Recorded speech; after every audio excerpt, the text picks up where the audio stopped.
En esta lección vamos a hablar sobre volúmenes en Kubernetes.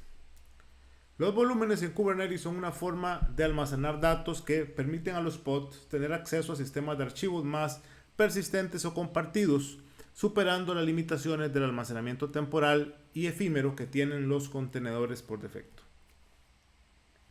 Algunos conceptos claves sobre los volúmenes. Volatilidad de los contenedores. Por defecto, los contenedores en Kubernetes almacenan los datos dentro del contenedor en sí. Y esos datos se pierden si el contenedor se elimina o se reinicia. Los volúmenes permiten evitar esa pérdida. Cuando hablamos de un MPDIR o los tipos de volúmenes, el MPDIR es uno de ellos. Y podemos decir que es un volumen temporal que se crea cuando un pod inicia y se elimina cuando el pod termina. No está asociado al contenedor en sí, pero bueno, si un pod se reinicia, la información se va a perder. Entonces se trata de almacenamiento temporal dentro del ciclo de vida del pod en sí. Después tenemos el hostpath, que permite que un pod acceda a un archivo directorio dentro del nodo donde está corriendo. Es útil para configuraciones o logs que necesitan estar en el nodo, pero su uso está limitado por la portabilidad prácticamente. Tenemos los persistent volumes y los claims.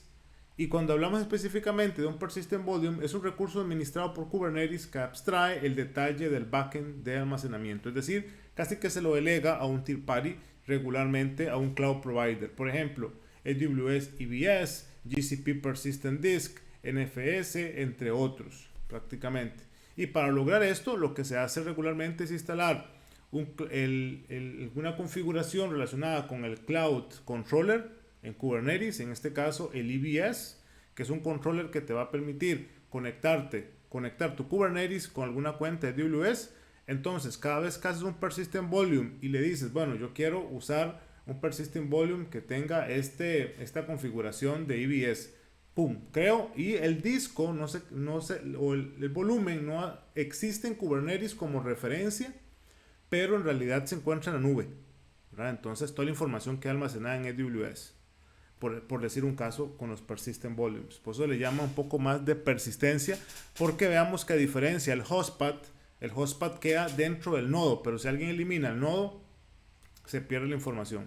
También la ventaja de usar EBS, ya sabemos que podemos tener snapshots, tenemos también diferentes funcionalidades para hacer backups. Entonces tener EBS como un persistent volume en Kubernetes es bastante útil.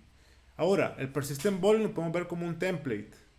El persistent volume claim es la solicitud que hace un pod para usar este persistent volume.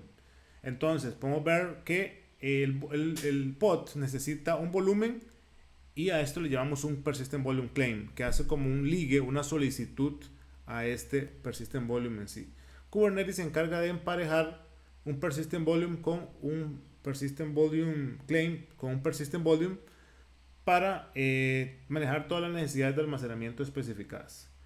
Tenemos también el Dynamic Provisioning, que si no hay volúmenes preconfigurados, Kubernetes puede crear dinámicamente un volumen que cumple las especificaciones del PVC si se tiene configurado un storage class adecuado. Beneficios de usar volúmenes en Kubernetes: persistencia de datos. Incluso si un pod se elimina o se reinicia, los datos permanecen intactos. Compatibilidad con múltiples sistemas de almacenamiento. Kubernetes soporta muchos tipos de almacenamiento, eso es una gran ventaja. Y desacoplamiento de almacenamiento y los pods. De nuevo, los datos pueden vivir más allá de los ciclos de vida de los pods. Entonces, en realidad no es como que sea una opción trabajar con volúmenes si ocupas persistencia. Los volúmenes son una opción para poder mitigar la volatilidad y obviamente la parte efímera de los contenedores. Así que vamos a ver en las próximas lecciones cómo podemos implementar volúmenes y las ventajas también que estos pueden manejar en nuestro uso y desarrollo de aplicaciones en Kubernetes.